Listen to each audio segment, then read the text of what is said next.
We'd also like to take the time to share in the Lord's table today. It's the first Sunday of the month, and the Lord said, as often as you do this, do it in remembrance of me. And so we've had a habit at NCCF to partake of the Lord's table on a once-a-month basis.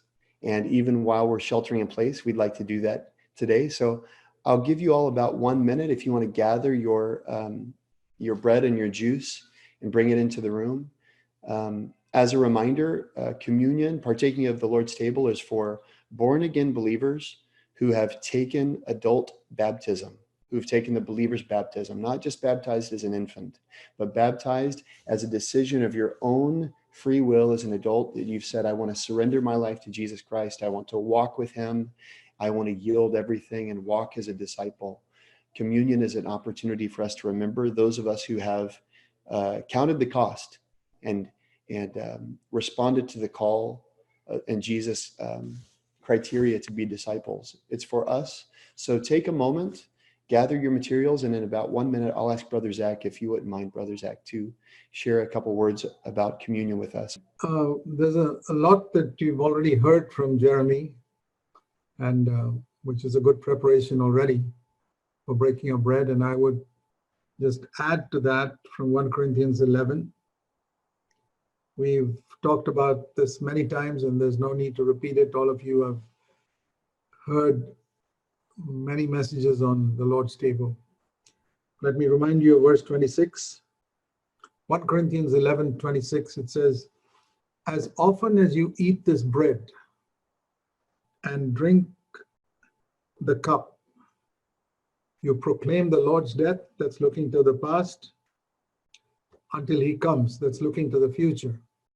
So here we are in this in-between period.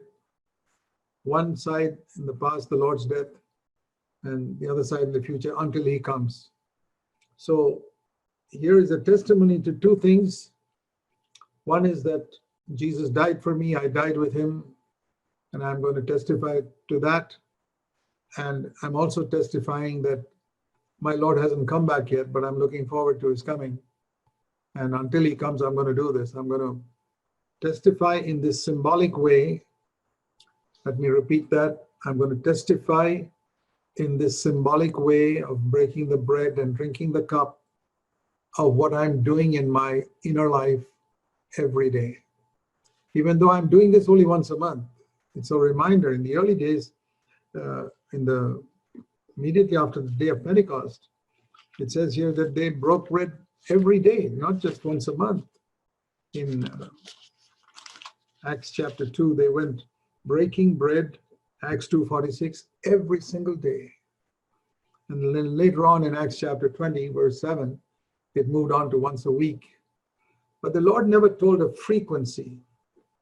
If it's a very highly spiritual church, everybody's on fire for the Lord, filled with the Spirit, you can break bread every day. I believe we should walk with the Lord in such a way that we have such a clear conscience that we're ready to break bread every single day. The reason we increase the frequency of that, and I think, is because very often in a church, people are not so wholehearted. And we have found in Bangalore too that you have to break bread once a month because everyone's not radical and wholehearted. But you get a bunch of radical, wholehearted people, really wholehearted, like the 11 disciples, you can break bread every day. And but so the reason why we increase the frequency of it is because people are not serious. And I hope we will move on from that seriousness. I'm not saying we should break bread every day, because for most people it'll become a ritual. But I believe we can walk with the Lord in such a way it'll never be a ritual. So ask yourself whether you are judging yourself rightly, because that's the meaning. A man must examine himself, verse 28, and then take part in the bread and cup. And how often should I examine myself? Only when I break bread? That is the half-hearted Christian. I examine myself many times a day, not when I break bread once a month. I examine myself many times a day. If we judge ourselves rightly, verse 31, I judge myself many times a day.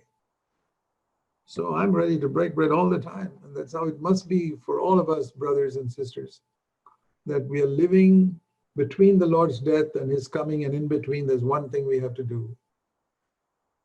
Not just break bread. Judge ourselves rightly. Verse 31, in God's light, and listen to his rebukes and his corrections. And if he says there's something you're lacking in your life, not to argue about it. Lord, I want to accept it. Maybe the Lord will show you something through some other brother or through a message.